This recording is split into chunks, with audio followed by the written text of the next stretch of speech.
Welcome to Philosophy and Critical Thinking, the basics. In our last video, we talked about advanced arguments, where we used arguments to justify premises that operate as premises for an overall conclusion. And we talked about some of the problems of infinite regress. In this video, we're going to be talking about two kinds of arguments: appeals to authority and ad hominems. An appeal to authority is when we use a premise in the argument which is based on who a particular person is, and we're using the basis on who this person is to justify a conclusion. Let's take a look at this argument here. My doctor says I need surgery. My doctor's right about this. Therefore, I need surgery. So we're basing it on the fact about the doctor is an authority on these matters to justify a conclusion about what they're saying. So the doctor is saying I need surgery, and we're using the fact that they're a doctor to justify that I need surgery. Now we can make the argument valid by putting in the premise, my doctor's right about this, because if we just put my doctor says I need surgery, therefore I need surgery, it's invalid, because we could say, well, the doctor could be wrong. So we can add the premise, the doctor is right about this. The problem with taking this approach is it begs the question, because I can't accept the premise, my doctor is right about this, without already accepting the premise that I need surgery. So at the moment, appealing to authority in this way is not a good argument due to that it begs the question. There is a way we can get out of begging the question and make a valid argument for appealing to an authority. And this is how it can go. My doctor says I need surgery. This doctor is an expert on these things. Experts on these things are usually right. Therefore, I probably need surgery. Now, as we discussed in our previous tutorial about weakening the conclusion, when we're dealing with appeals to authority, you're always going to have to weaken the conclusion to a probability and not a certainty, because it doesn't matter how good the authority is, how much of an expertise they have on the matter, there's always a chance, however small, that they're going to be wrong. So it's always going to be probabilistic. There's always going to be that room for doubt there. So if we are going to appeal to authority, this is something we will have to settle with when we do appeal to authorities. So if we're going to appeal to an authority, we need to know whether we should be appealing to an authority and whether the authorities we're appealing to actually are authorities. Walterson, Armstrong, and Robert Fogelin, in their Understanding Arguments book, have helpfully put forward 5 criteria to help answer these questions. The first is expert advice is actually required. So if we can find out something by just knowing the truth of the premises, and though the argument is valid, we can know that the argument sounds, so that way we know the conclusion without needing an expert. But there's lots of cases where that won't be the case. There's to try and gain this knowledge without appealing to authority, at times will require us to do up to 10 years worth of research or 10 years worth of training. When you think about doctors and plumbers and mechanics and so on and so forth, especially when they're specialized in an area, and it's going to be a very long time, and sometimes you'll need the skill sets to do it and the resources, and that's just we're not going to be able to do that with every single matter. There's going to be times when we're going to need to appeal to experts in order to make a decision about a conclusion. The second point is that make sure they've been correctly cited. This happens a lot in journalism when they report on scientific findings. Like there's a drive in journalism to make things exciting and people enjoying reading it. So sometimes they might dress things up a bit, what the study says, when that's not actually what the study says. So you want to make sure that you're correctly citing the experts that you claim to be citing. The third point is that the expertise is specialized in that area. If someone says, "Oh, lots of scientists think such and such about cancer," or a lot of scientists that think that that this is a great way to tackle climate change and all those kind of things, is that you got to make sure that their uh, expertise is actually in that area. So, like, to say that they're just a scientist doesn't give us enough information. We need to know that their scientific field is relevant to that area. You could have a scientist which works in a completely different area and have very little knowledge at all, so they wouldn't count as an authority. So you got to make sure whatever the expertise is it's actually relevant to the area being discussed, and that there's a bit of a specialty in that area, because then there's a lot of people who will do some basic scientific stuff and they will have made a general idea, but then they'll need more specialty to be the actual authority. A good example is the doctor. Like, if it's a general practitioner, it would be better to speak to a specialist when talking about getting surgery, because they're specialized in that area. Point number 4, there is no reason to believe that they are being dishonest. This generally revolves around conflict of interest issues. For instance, if the doctor were to say to me, "Oh, you should take these vitamins are very good for your health," and then I found out that that doctor had held shares in that company that provided the vitamins, that would give me reason to believe that they may be being dishonest. There's a bit of a bias kicking in there. So in those cases, you'd want to try and see if you can get the authority to, or get a different expert in the same area, but doesn't have that conflict of interest. It doesn't mean what they're saying is necessarily false. It's just you'd want to try and get the opinions from experts that don't have those conflicts of interest. Not all conflict of interest can be financial. Sometimes there might be a political or a ideological interest there. Sometimes you've got to be maybe a little bit extra careful with that one, because when we talk about scientific studies, there's an expectation for the scientists doing the study to disclose financial conflict of interest, and there seems to be not as much of a requirement to put forward, other kind of political conflicts of interest and things like that. So that can sometimes fly under the radar. So sometimes it's useful to be careful about that. Number 5 is that the opinion aligns with consensus with other experts, if one can be found. This one can sometimes be people don't like hearing this, because it sounds very closely to like a fallacy or a bad kind of arguing in philosophy called appealing to popular opinion. But this is a bit different, because we've got to remember that the reason we're appealing to expert advice is that we can't come to the answer ourselves. So we need to know what the expert says, but we also know that sometimes experts can get it wrong, even though it's more likely that the expert will be right and I'll be wrong as a layperson. Like, even though that's more probable, they can get wrong too. So if there is like a level of consensus on a particular matter, that makes it more probable that the consensus is correct as opposed to the outlier.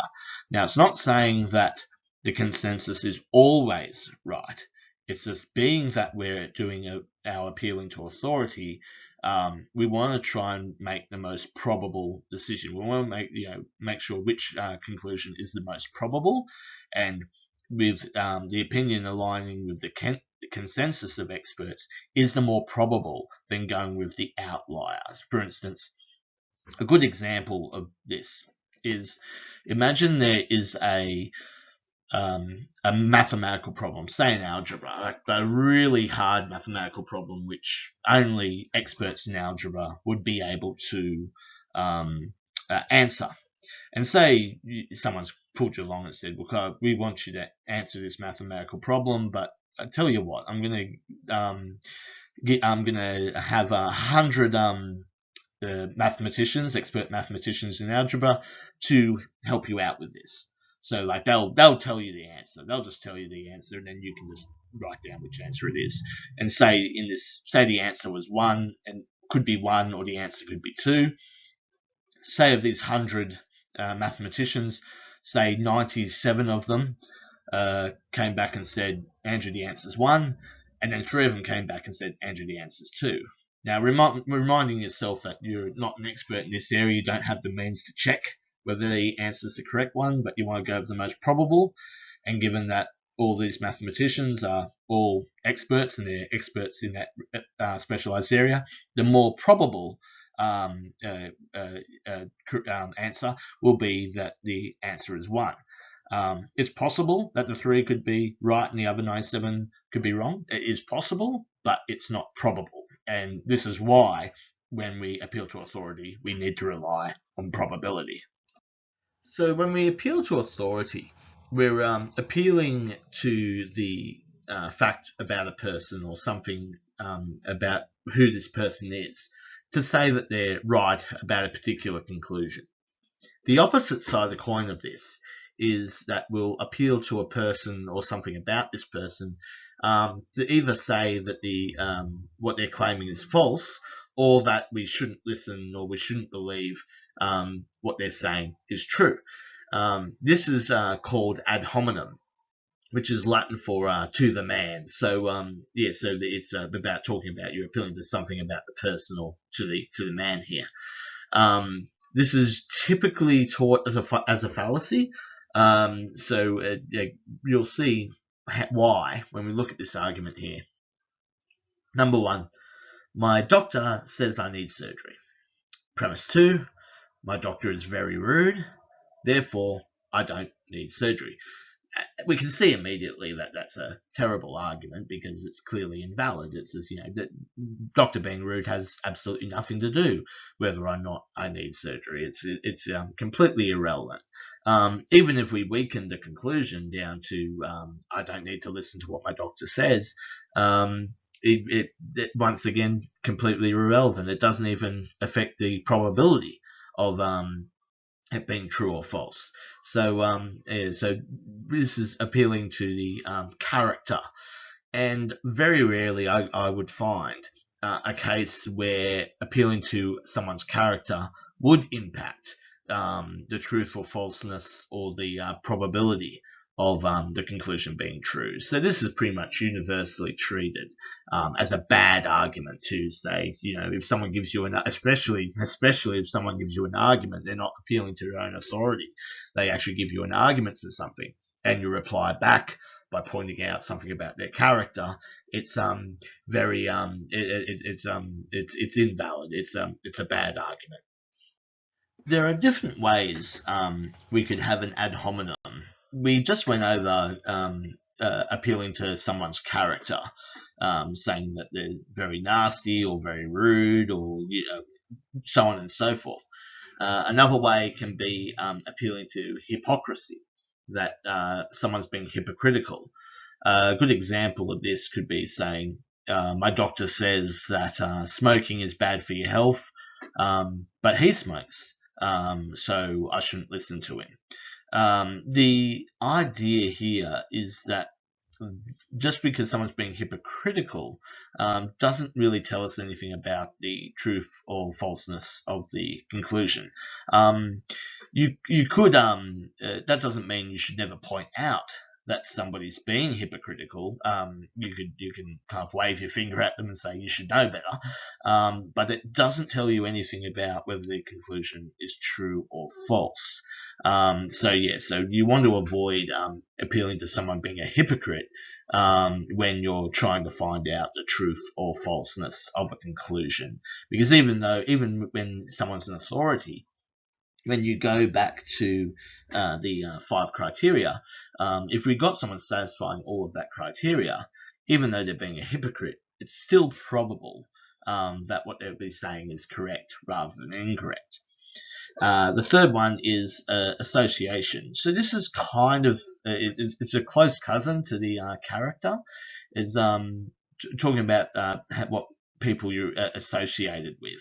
For instance, in regards to say a political party, say you talk about, like, say someone gives you an argument for something like a best way to handle the budget or something like that, and then someone points out, oh, well, of course you'd say that you're a member of the, Liberal Party or something like that. That would be a ad hominem by who they're associated with. This also conflict into the conflict of interest, which we discussed before. With association and conflict of interest, this can be applied when we're dealing with appealing to authority. Because remember, when we went back to the fourth criterion in appealing to authority, we need to know that person's not being dishonest. So if the appealing to association and appealing to conflict of interest can have a role when we're trying to answer that question. So this is pretty much what I believe one of the only cases where you can appeal to ad hominem, because as we know, appealing to authority is based on appealing to aspects about that person. So if we're appealing to aspects about that person to come to the conclusion, the ad hominem, the other side of it, is going to play a role regarding other aspects about that person that would make their claim less probable, or reasons to believe they might not be telling the truth. And association and conflict of interest can come into that. And the last one on not being an expert or not being with the consensus. These are ad hominems because it's talking about the person once again. The problem, this one sometimes can be put in as a mistake when someone gives an argument. If someone actually gives an argument, sometimes the retort can be, oh, well, you're not an expert, so what do you know? That doesn't apply if they're actually giving an argument. You should always try to analyze the argument, not just point out the fact that they're not an expert. However, sometimes they can be appealing, and this can sometimes get a bit subtle. If they're appealing to their own authority in the argument, that's when that can play a role. I mean, for instance, you could have somebody who might put arguments along the lines of this, like, I've read heaps of literature regarding climate science, and I'm not convinced by the literature that climate change is occurring.